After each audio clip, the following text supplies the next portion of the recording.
Next, we're proud to present Itsahlbend Theatre. Good evening, and welcome to Itsahlbend Theatre. I am your humble host, your stalwart storyteller, your courier of Kaidan, Sir Hubert Donald Radkin Five Norwell, Esquire the Third. Tonight I bring you Huxley versus the Shame Spirit, a tale inspired by the supernatural side of Japanese folklore. Among the class of spirits and specters known as yokai, the shy nature of the Haji keeps them hidden behind the more gregarious ghostly creatures. Plump and pathetic, they are the shamed souls of those who died under embarrassing circumstances, and they bury their more blobular bodies underground beneath the weight of the muck and their own humiliation. Suffice to say, they do not wish to be disturbed. And so, without further ado, I present the original oddity, Huxley versus the Shame Spirit. So our tale begins on a cloudy grey evening in the woods surrounding a small rural village where two children sat beneath a large camphor tree. They dug in the dirt with trowels, a decent-sized hole between them. I think we should head home soon, Huxley. It's gonna rain. It's not gonna rain, Alex. This is the driest spring the village has had in 17 years. How do you know that? I always read the paper with my father at breakfast. There was a whole article about it last week. Wow. Yeah. Affected farming areas are seeing devastating effects on their yield and should prepare for a bleak economic forecast. What? My whole family are farmers. Yeah? Now keep digging. I found an entire jar's worth of worms, and yours is barely half full. I thought we were looking for bugs. Bugs, worms, any creepy crawlies we can hide in Hannah's shoes tomorrow. Got it. Why are we putting bugs in Hannah's shoes tomorrow? Because it's something I haven't done yet to gross her out. Right. Why do you always do things to gross her out? Because it's funny. Right. Yeah. But she's so nice. Oh, don't tell me you like her. No more than anyone else anyway. I mean, she's one of the kindest kids in our class, and she's pretty and smart. And it seems like you're always picking on I her. found a beetle. Do you like Hannah? Of course not. Ew, that's gross. Okay, she's the grossest person I've ever met. And I have to remind her of it every day by playing disgusting pranks on her. That's why this is so important. Okay, now dig. What was that? We hit something. It sounded like a voice. Oh, keep going. I'll try to grab it. Oh, it's squishy. Widen the hole. I'll pull it up. Oh, I don't like this. Just a little more. The children struggled to uproot the source of the strange sounds until finally a bulbous, frog-like monstrosity popped up through the hole in the ground. The children jumped back in surprise, and the creature scrambled to its feet, its stumpy legs barely extending, past its pasty white body. Standing less than 2 feet tall, it drew back from the children's stares, hiding its face behind its grubby little hands. Whoa, what the? No! Look away! Look away! I'm hideous! Who are you? What are you? I'm hideous! Please leave me alone! Oh, it's okay. We're not gonna hurt you. Oh, your eyes! Your eyes upon my dreadful visage pains me greatly! This thing is weird. Hey now, little guy. You're not dreadful. I'm not. He's not? No. You're kind of cute. Round and small, and you look like Alex's mother. Hey! Wait. Oh, no. I cannot stand the shame of you gays any longer. And let me return to the darkness. Wait, are you a shame spirit?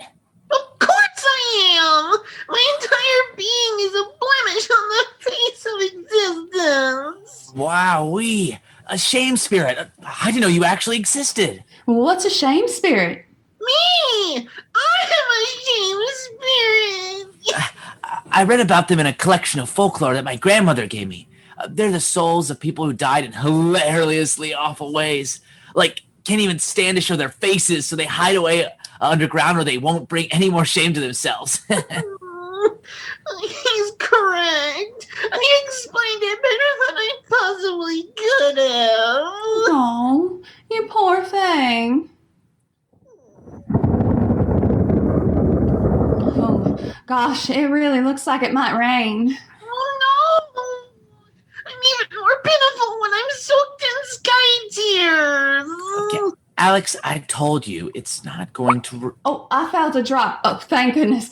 Come on, let's go. We should go. Yes, you did not want to get caught in the rain, and I did not want to soil you with my presence any longer. I'm sorry you found me. Goodbye. The creature moved awkwardly toward the hole in the dirt, but Huxley quickly leapt to it first and sat atop it. Oh no! Oh, no, we're not leaving yet. Huxley, what are you doing? Let that poor thing go home. Please do not prolong my torment. Oh, calm down. We'll let you go home. But first, you have to tell us. Tell you what? Tell us how you died. No, please. I cannot possibly reveal such mortifying information. The shame spirit tried to wedge himself under Huxley's leg to slip back into the earth, and when he couldn't, he threw himself to the ground, rolling and wailing dramatically. Huxley, don't you think this is mean? I mean, it's suffering. Oh, come on. There's no way we can find a shame spirit and not find out how it ended up like this. I mean, didn't you hear what I said? Its death was always embarrassing. And that means it was hilarious. I mean, after it tells us it can crawl back into its hidey hole and cry all at once. Is that a promise? You'll really let me return to the dirt and cry alone in shame for eternity? If that's what you want, Oh, that's all I desire. then yes, we promise. Right, Huxley? Right, we promise. Now, out with it. The spirit pondered this for a moment, then with great reluctance assumed a slightly more dignified position and began its story. I was but a young man of 17, a bit homely, but with a form much more pleasing than the one before you knew. Oh no, did that sound conceited? Oh, forgive me, for my vanity was truly sick in you. You basically called yourself an ordinary teenager. Oh, I bet you were cute. I'll get back to the story. Oh, yes, apologies. There was a butcher in town from whom my family procured our meat. The butcher's daughter, Sarah, worked there on Tuesdays, and I made it my chore to pick up our portions every week on her shift, for she was the loveliest creature I'd ever laid eyes on. Oh, we would chat while I waited for my order, and I found myself drawn to her kindness and wit, and we laughed together a great deal. As the weeks passed, I sensed that my feelings for her were reciprocated. So one Tuesday, I worked up the courage to ask if I could take her out to dinner. Oh, no. And she laughed in your face, didn't she? Oh, boy, that is brutal. No! No! She did not reject me. Why would you assume that? Oh, sorry. I'm just saying, I can't imagine anything more embarrassing than revealing your feelings to the person you like and having them shoot you down. You really think that's the worst possible thing? Kind of. Yeah. Interesting. Go on with your story. The sooner it's told, the sooner we can all go home. Yes, apologies. Sarah accepted me, and that Friday evening we enjoyed the most spectacular dinner at the most elegant restaurant in town. Our conversation flowed easily, and 3 hours passed without want for reprieve, for an attachment was quickly forming between us.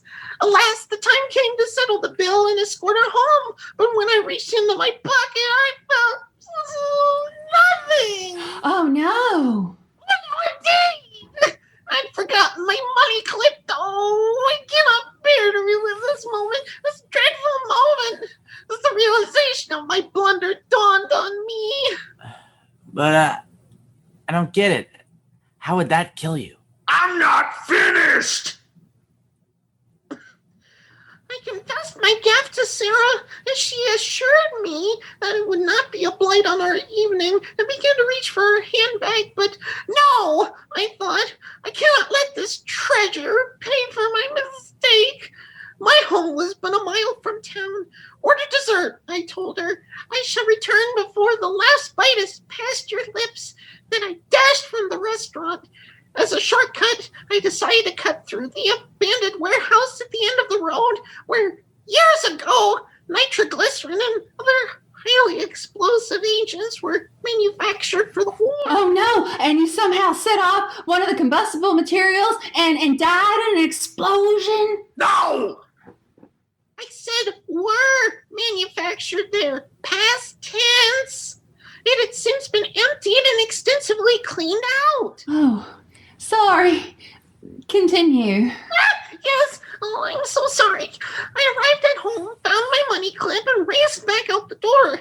This time I remembered that there was a better shortcut through the creepy old woods where it was rumored that several seedy characters with murderous intent like to lie in wait for unsuspecting victims to run by on the path. Oh, yes! And one of them jumped out at you from behind a tree and pulled a knife on you before you could scream for help.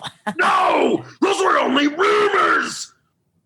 The woods were lovely.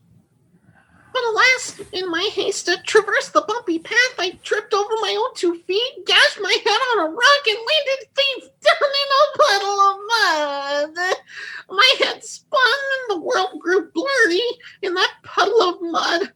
Uh-oh, I thought.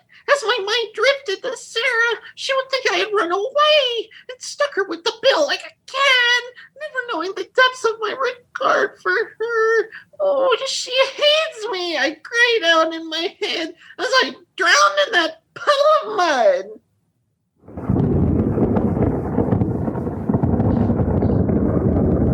Wow, that's real. It's pathetic. That's the dumbest, most anticlimactic death I've ever heard of. Huxley! I'd be angry that it wasn't nearly as hilarious as I wanted it to be, but it's so utterly stupid that it is hilarious. Oh,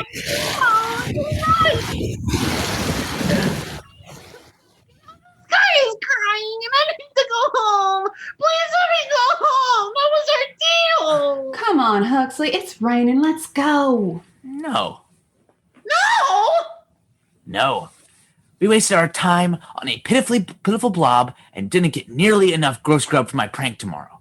So I think you owe us. I think maybe you'll have to be the gross grub. No, me. That's insane. He won't even fit in a shoe. He will if we cut him into small, juicy pieces.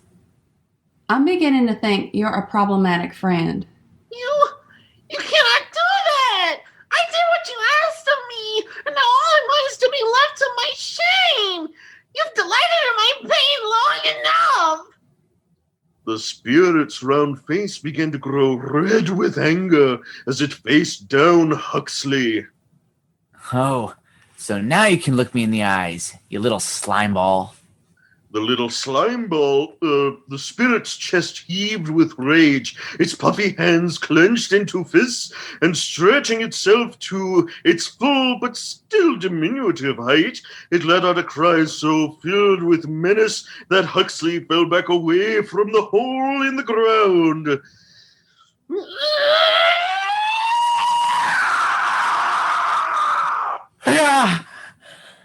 The Haji moved over the hole and stood looking down at Huxley, its shyness and shame giving way to fury.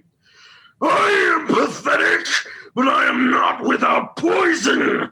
Didn't that book of yours include a warning not to provoke me, you foolish child?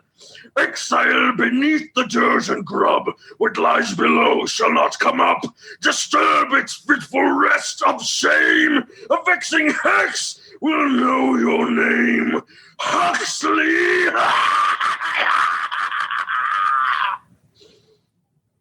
With that, the spirit dove into the hole and wriggled its way past him and back into the earth. What was that thing it said? I don't know, but it didn't sound good. Now, can we please go home? It's coming down hard. Yeah, fine. Grab the jars and let's go. It really was more pitiful when soaked in sky tears.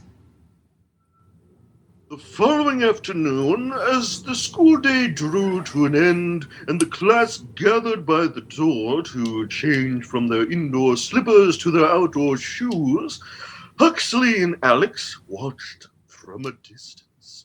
Oh, there she goes. Hannah's putting on her shoes. Oh, you stuffed the bugs in there, right? Yes, I don't know why I had to do it. Oh, you're stealthier than I am, okay? Oh, just shh. Look. Huxley huddled with Alex in anticipation as they watched Hannah slip one foot into her shoe and then stop. A look of puzzlement washing across her face, she reached into the shoe and pulled out a crumpled piece of paper. Wait, huh? Hannah smoothed out the paper and studied it for an agonizingly long moment. Then her eyes searched the room until they landed on Huxley. He gulped as Hannah crossed the room and stood directly in front of him, a few other students taking interest in her mission. Hey, Huxley. I really appreciate your note, but I have to tell you, I don't feel the same. You've only ever been a jerk to me, and I think you have some issues that you should work out before you try to date anyone. Anyway, the answer is no, and I'm sorry. Oh, that was sad. That was so sad. Oh. His cheeks turning a deep crimson, Huxley glanced at Alex and saw her suppressing a smile. Angrily, he led her outside to the schoolyard, away from the ridicule of their peers. Pew! What did you do? Me? I didn't do anything. What the heck did you write in that note? I didn't write it. You did. You traitor. And then you put it in her shoe. No, I didn't. I put the bugs and worms in there like you asked me to. Why are you getting so upset anyway? I thought she was gross and you didn't like her. I do. I mean, I don't like her. I do think she's gross. Oh, stop changing the subject. If you didn't do it, then who did?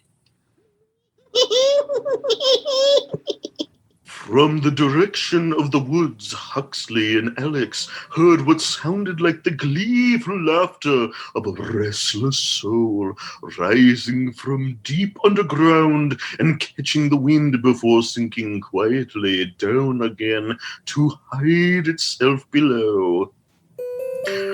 And so that is the tale of Huxley versus the shame spirit. The moral of our story is that one should always let sleeping yokai lie. And if one does find oneself face to face with a shame spirit, do not for dignity's sake, reveal to it your deepest, darkest anxieties. Also, even an extremely handsome and confident performer like myself can play ugly and ashamed when the part calls for it. Tony, please.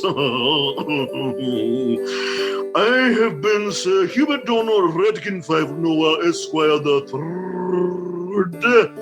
and this is It's All Been Theatre. Good night, good luck, and to all you ill-mannered youths, leave my loafers alone.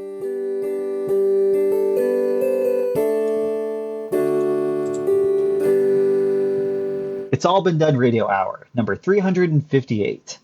It's All Been Theatre. Episode 10, Huxley versus the Shame Spirit. This episode was written by Kristin Green and directed by Samantha Stark. It starred Dan Condo as Sir Hubert, insert long title, the Third, and Haji. Sam Clements as Huxley. Megan Overholt as Alex, and Samantha Stark as Hannah. The episode was narrated by Darren Esler. Our Foley artist is Brenda Michna, and our Foley technician was J.T. Walker. Our technical director is Shane Stefanchik. Our music director is Kristin Green. Theme songs are composed by Nathan Haley, with lyrics by Jerome Wetzel. This podcast was edited by Chris Allen. Check out our website at iabdpresents.com. We would like to thank both Circle 270 Media, which this podcast is a part of, as well as Red Herring Theater, our host performance space. Our next live show is Saturday, April 30th. Get your tickets by visiting our website at iabdpresents.com or at the door. Thanks for listening and have a great week. It's All Been Done presents Who's Got the Time?